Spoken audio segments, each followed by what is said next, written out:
तो पानीपत की तीसरी लड़ाई में शहीद हुए करीब 1 लाख मराठा वीरों के लिए हर साल होने वाले शौर्य दिवस के आयोजन में भी सियासी दीवार खड़ी हो गई है। कार्यक्रम स्थल पर बीजेपी और उससे 300 मीटर दूर भूपेंद्र हुड्डा के नेतृत्व में कांग्रेस ने श्रद्धांजलि दी।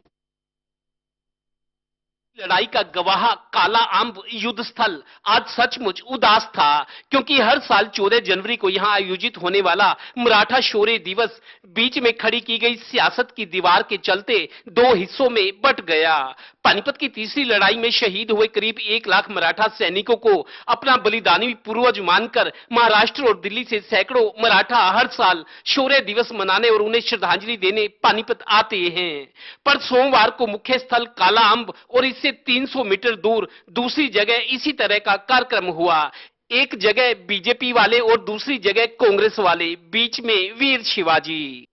हिंदुस्तान की रक्षा के लिए आज भी हमने वही कसम खाई कि इस देश को कोई तिरछी नजर से भी देखे तो हम फिर से वही ताकत से खड़ा रहेंगे, यही हमने सबने कसम खाई।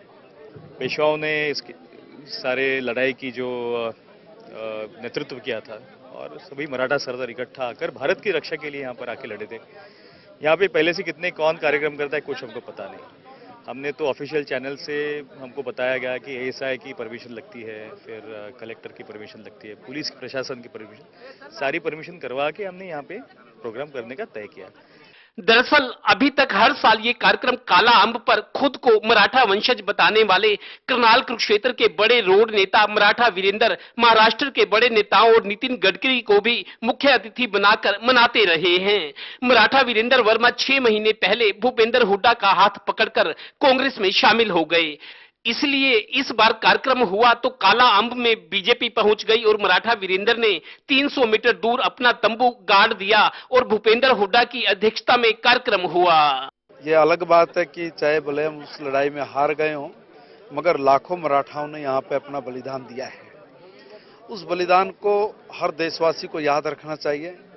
आज वो अपने प्रदेश से और इस शौर्य भूमि पर आकर उन्होंने जिस मिट्टी से तिलक किया है, ये हम जैसे लोगों के लिए भी प्रेरणा देने का काम करता है। देश की रक्षा के लिए वीर शिवाजी और पानीपत में शहीद हुए अपने 1 लाख मराठा सैनिकों को श्रद्धांजलि के साथ महाराष्ट्र के मुख्यमंत्री ने काला अम्ब के विकास के लिए 2 करोड़ 58 लाख की राशि मंजूर करके भेजी। अभी तक पानीपत प्रशासन और हरियाणा सरकार बार बार कहने के बावजूद यहाँ यात्रियों के लिए पानी और शौचालय जैसी सुविधाएं भी मुहैया नहीं करा सके। कई बार आते हैं बच्चे, गर्मियों में घूमने के लिए आते हैं तो बच्चों को प्यास भी लगती है। यहाँ पे पीने का पानी तक नहीं होता। कई बार औरतें हैं बाथरूम के लिए जाती हैं तो बाथरूम भी साफ नहीं होते, सफाई नहीं होती, जिसके कारण औरतों को भी काफी परेशानी उठानी पड़ती है। खैर, बीजेपी और कांग्रेस ने बीच में दीवार खड़ी करके अपने अपने तरीके से शहीदों को श्रद्धांजलि दी। कार्यक्रम की समाप्ति पर रजवाड़ों और शहीद हुए मराठों के वंशजों ने देश हित और सुरक्षा के लिए एक बार फिर कुर्बानी देने की शपथ उठाई। पानीपत का ये वही काला अम्ब स्थल है जहां 1761 में पानीपत की तीसरी लड़ाई में 1 लाख वीर मराठा सैनिक अहमद शाह अब्दाली की सेना से लड़ते हुए शहीद हो गए थे।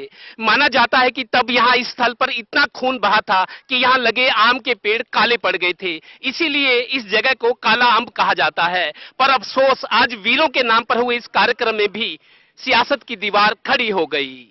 कैमरामैन धर्मवीर के साथ Devendra Kathuria, total news, Panipat bureau.